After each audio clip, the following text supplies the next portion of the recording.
রাত পোহালে কুষ্টিয়া সদর ও খোকসা উপজেলা পরিষদের নির্বাচন অনুষ্ঠিত হবে। ষষ্ঠ উপজেলা পরিষদ নির্বাচনের সকল প্রস্তুতি ইতোমধ্যেই সম্পন্ন হয়েছে। দুপুরের পর থেকে কেন্দ্রে কেন্দ্রে নির্বাচনী সরঞ্জাম পৌঁছে যাবে। ব্যালট পেপার পৌঁছবে ভোটের দিন ভোরে।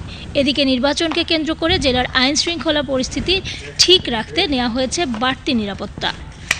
জয়পুরহাটের আক্কেলপুর, কালাই ও খেতলায় উপজেলা পরিষদ নির্বাচন উপলক্ষে ৩টি উপজেলায় ব্যালট পেপার সহ নির্বাচনী সামগ্রী পাঠানো হয়েছে। জেলা নির্বাচন অফিসার ও রিটার্নিং কর্মকর্তা জানান, ৮ মে উপজেলা পরিষদ নির্বাচনে ভোটারদের শান্তিপূর্ণ পরিবেশে ভোট প্রয়োগের সব ধরনের প্রস্তুতি সম্পন্ন হয়েছে।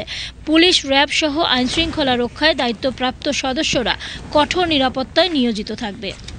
এদিকে গাইবান্ধার ফুলছড়ি ও সাঘাটা উপজেলায় সকাল থেকে ভোট কেন্দ্রে ভোট গ্রহণের সরঞ্জামাদি পাঠানো হয়েছে। এসব ভোট কেন্দ্রে ১৬৩ জন প্রিজাইডিং সহ সহকারী প্রিজাইডিং এবং পুলিং অফিসার দায়িত্ব পালন করবেন।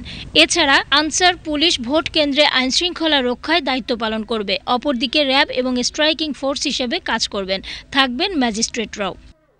যশোরের মনিরামপুর ও কেশবপুর প্রথমবার এই দুই উপজেলায় ইভিএমে ভোট হতে যাওয়ায় ভোটারদের মধ্যে ব্যাপক উৎসাহ উদ্দীপনা লক্ষ্য করা গেছে। মঙ্গলবার কেন্দ্রে কেন্দ্রে পাঠানো হয় নির্বাচনী সরঞ্জাম। এদিকে অবাধ, নিরপেক্ষ এবং শান্তিপূর্ণভাবে ভোট গ্রহণের জন্য নেওয়া হয়েছে ৩ স্তরের নিরাপত্তা ব্যবস্থা। ষষ্ঠ উপজেলা পরিষদ নির্বাচনের প্রথম ধাপে লক্ষ্মীপুরে কমলনগর ও রামগতি উপজেলা পরিষদ নির্বাচনে ভোট গ্রহণ অনুষ্ঠিত হবে। সকাল থেকে কেন্দ্রে কেন্দ্রে পাঠানো হচ্ছে নির্বাচনী সরঞ্জাম। এই দুই উপজেলায় ভোটাররা ভোট দেবেন ব্যালটে। এছাড়াও প্রথম ধাপে শেরপুরের শ্রীবর্দী ও ঝিনাইগাতি উপজেলা পরিষদ নির্বাচন অনুষ্ঠিত হবে। ইতোমধ্যে নির্বাচনের সকল প্রস্তুতি সম্পন্ন করেছে জেলা নির্বাচন অফিস। উপজেলা নির্বাহী কর্মকর্তা ও রিটার্নিং কর্মকর্তার তত্ত্বাবধানে পুলিশ ও আনসার সদস্যরা কেন্দ্রে কেন্দ্রে পৌঁছে দিচ্ছেন নির্বাচনী সরঞ্জাম।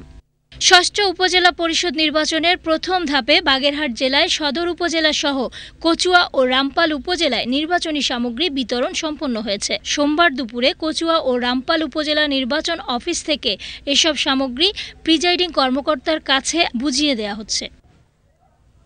সীমা শারমিন, বাংলাদেশ টেলিভিশন।